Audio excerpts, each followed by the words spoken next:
પાળિયા ધામ વિસાવણ બાપુની જગ્યા ઠાકરની પધરામણી મીટિંગ નિમિત્તે પાળિયા ધામના સંચાલક અને અખિલ ભારતીય સંત સમિતિના સદસ્ય એવા પૂજ્ય ભૈલુ બાપુ, વિશ્વ હિન્દુ પરિષદના પ્રમુખ સતુભાઈ, રસિકભાઈ, બાપભાઈ, પ્રકાશભાઈ સોનગરા, નીરુભા ગઢવી, મોન્ટુભાઈ માળી, રમેશભાઈ ખંભલાવ, લાલજી સાહેબ, મહેશભાઈ વગેરે દરેક અહીં પધારેલા, હૃદયના ભાવથી પધારેલા દરેક હિન્દુ ધર્મના નાગરિકને મારા વંદન.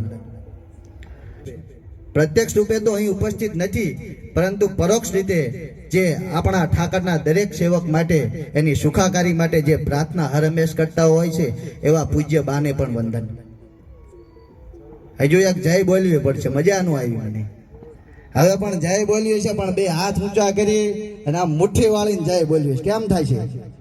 કરો બે હાથ ઊંચા, બોલો વીણાનાથ કી. આ મુઠ્ઠી, એ મુઠ્ઠી કોઈ સામાન્ય મુઠ્ઠી નથી. આ મુઠ્ઠી એ હિન્દુ ધર્મની એકતાની મુઠ્ઠી છે.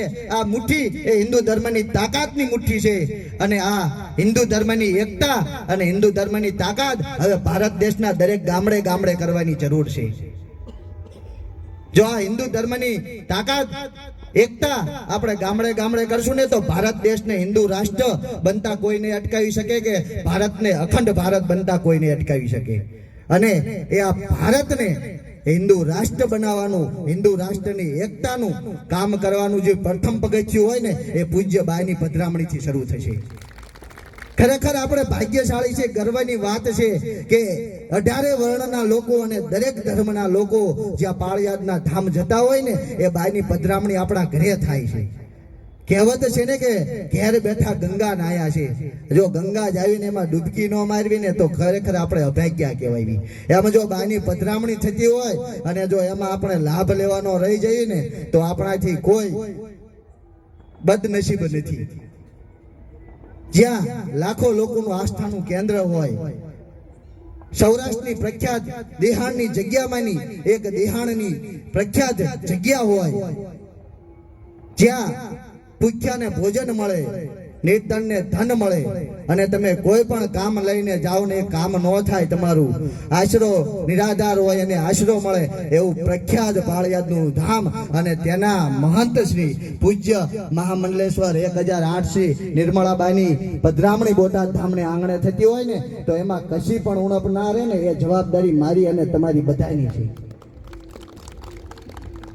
જેમ પ્રવીણ સાહેબ કહેતા ને 14 વર્ષ પછી ત્યારે આ બોટાદને આંગણે પધરામણી થઈ રહી છે, જેમ રામ 14 વર્ષના વનવાસ બાદ જ્યારે અયોધ્યામાં પધાર્યા ને ત્યારે અયોધ્યાના દરેક ઘરે ઘરે જે હર્ષ ઉલ્લાસની લાગણી હતી ને, એનાથી પણ વધારે હર્ષ અને ઉલ્લાસની લાગણી સાથે આપણે આ બોટાદમાં કાર્યક્રમ કરવાનો છે. અને એ ભવ્ય અને દિવ્ય કાર્યક્રમ થશે, થશે અને થશે, એમાં કોઈ શંકાને સ્થાન નથી. બસ ખાલી જરૂરિયાત છે આપણે કઈ રીતે આયોજન કરવું, કઈ રીતે મેનેજમેન્ટ કરવું. અને એટલા માટેની આજ મીટિંગ છે કે આપણે કઈ રીતે બાની પધરામણી કરશું, કયા વિસ્તારમાં પધરામણી કરશું, બાની ભવ્ય શોભાયાત્રા કઈ રીતે કાઢશું, લોક ડાયરા કરવા છે, સંતવાણી કરવી છે, તો એ કઈ રીતે કરશું ને, એ આયોજન માટેની મીટિંગ છે. વધારે સમય નથી લેતો, હજુ બાપુને પણ સાંભળવાના છે, પણ આપણે પધરામણી તો ભવ્ય અને દિવ્ય કરવી છે ને, જોરથી. તો એક સંસ્કૃતનું સરસ મજાનું વાક્ય છે, ઉદ્યમેન હિ સિદ્ધ્યંતિ કાર્યાણીના મનોરથે ન સુપ્તસ્ય સિંહસ્ય પ્રવેશંતિ મુખે મૃગા. એનો મતલબ એવો થાય કે સિંહ જંગલનો રાજા હોય ને તો પણ એને શિકાર કરવા ખુદ પોતાને જવું પડતું હોય છે. બેઠો રહે અને એમ વિચારે કે શિકાર મારી પાસે જાતે આવતો રહે તો એમ ન આવે.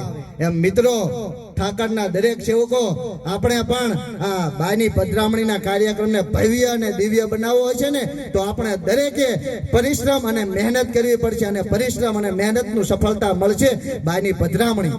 અંતમાં વધારે ન કહેતા ચાલો સૌ સાથે મળી એક થઈ નેક થઈ ધર્મના વાળા, જ્ઞાતિના વાળા, જાતિના વાળા દૂર મૂકી ખંભે ખંભો મિલાવી, કદમ કદમ મિલાવી બાની પધરામણી થકી હિન્દુ રાષ્ટ્રના નિર્માણમાં એક પહેલું પગલું આપણે બોટાદથી શરૂઆત કરવી. જય હિન્દ, જય ભારત, જય વીરાનાથ.